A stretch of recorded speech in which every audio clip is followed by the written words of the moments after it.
Ça y est, je suis vieux. À partir d'aujourd'hui, je suis vieux. Oh putain. Ah, ça se suit plus là. Bon, je voulais vous parler d'un petit truc, c'est que souvent les gens me demandent comment ça se fait que tu dis toujours amitié alors qu'on se connaît pas. Je sais, parmi vous, il y en a, ils ont... Oh non, c'est pourri ça. Ils ont une très haute estime de l'amitié. Tellement haute estime que ils peuvent en être un peu avares. C'est-à-dire ne pas la distribuer à n'importe qui. Moi, j'ai toujours lu Zappa dire, en gros, parce que je sais plus exactement, je prends les gens pour des crétins jusqu'à preuve du contraire. Et ainsi, je me trompe moins souvent. En gros, je vois ce qu'il veut dire. Bah, franchement, c'est tentant. Mais en fait, Zappa, faut bien connaître. Zappa, c'est, malgré toute l'estime que j'ai pour lui, parce que franchement, c'est une grande influence, non, mais pas tant musicale, pas guitaristique, mais plutôt sur l'esprit, la liberté, le côté libertaire complet. C'est-à-dire en fait, d'assumer d'être complètement iconoclaste par rapport à son époque. Bon, je vous reparlerai de Zappa en étant plus propice, parce que là... Mais il y a quand même... Zappa, je trouve, c'est mon avis, mais je trouve qu'il faut le lire à la lumière. C'est un mec extra lucide en fait. D'accord ? Donc toute son œuvre, c'est une œuvre politique. C'est une critique constante des travers de l'humanité. Moi, je pense que c'est un humaniste, mais qui se planque derrière des côtés extrêmement cyniques. Et c'est passé pour du cynisme parce qu'en fait, il a un franc-parler, de dire les choses avec une intelligence complètement géniale. Et surtout, Zappa faisait un truc que j'affectionne aussi beaucoup, c'est que quand il fait une conférence de presse, donc une interview, je sais pas quoi, c'est déjà de l'art. Donc il est déjà dans la provocation. Il n'est pas en train d'expliquer, non, il est déjà en train de dire exactement ce qu'il veut dire, mais d'une façon provocante, pour que ça provoque quelque chose. Pas provoquer pour provoquer, mais provoquer quelque chose chez nous, de se dire « Oh, mais pourquoi il dit ça, il est con !»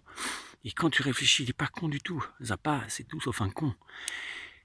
Et malgré cette extra-lucidité, c'est-à-dire que sa musique est écrite sur les travers humains, il fait que ça n'arrête pas, ça n'arrête pas. Outre son grand génie musical et d'orchestration, d'arrangement, etc., et sous des dehors parfois potaches, etc., je pense que c'est un grand penseur de la société humaine. C'est-à-dire vraiment, il a vu les travers, il les a tout de suite vus. Un mec, je pense, d'une intelligence un peu, franchement, supérieure sur l'œil, tu vois. Et ce type, quand il dit « je prends les gens pour des crétins jusqu'à preuve du contraire, parce que comme ça je me trompe moins », j'y crois pas un instant. Je crois que c'est encore de la provocation, ça. C'est une histoire de nous interroger là-dessus. Alors on peut le croire si on est juste dans les mots et puis surtout à le prendre pour un phénomène, mais c'est un penseur. Et donc je pense qu'il nous dit l'inverse. Et mon père m'a toujours dit l'inverse. Il m'a toujours dit, dans la vie, tu auras deux choix. C'est soit tu prends les gens pour des connards, soit tu prends les gens pour des amis. Tu pourras changer d'avis, dans les deux sens. Alors je préfère écouter mon père, et je pense que mon père disait la même chose que Zappa. C'est-à-dire, on prend les gens pour des amis, on ouvre d'abord les vannes, quitte à les refermer après si on est déçu par les gens. Donc, quand je vous écris un mot, quand je réponds à un mail, quand je réponds à un commentaire, je finis toujours par amitié, hello. Non pas parce que vous êtes des amis dans les faits, mais parce que je vous prends d'emblée pour des amis. Et ensuite, je serai toujours libre de fermer les vannes si je vous trouve complètement baltringue par rapport à mes valeurs.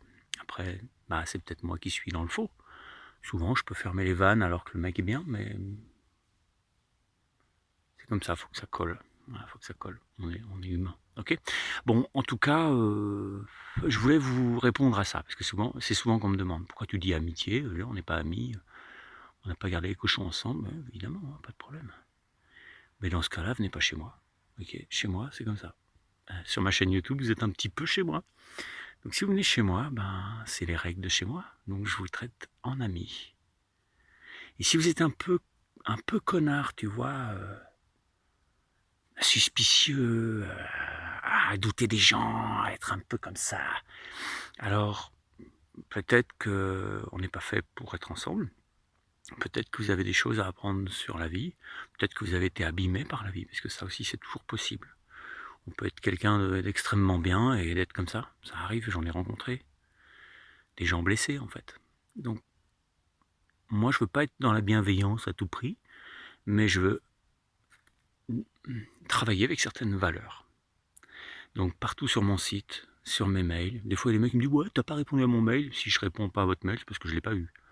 Ou alors que t'as pas eu ma réponse, parce que vous avez l'air de croire que quand quelqu'un envoie un mail, ça arrive toujours. Il faut arrêter, c'est délirant de penser ça. Tous les jours vous devriez avoir la preuve du contraire. Voilà. Bon, en tout cas, amitié. Bye bye. Ciao.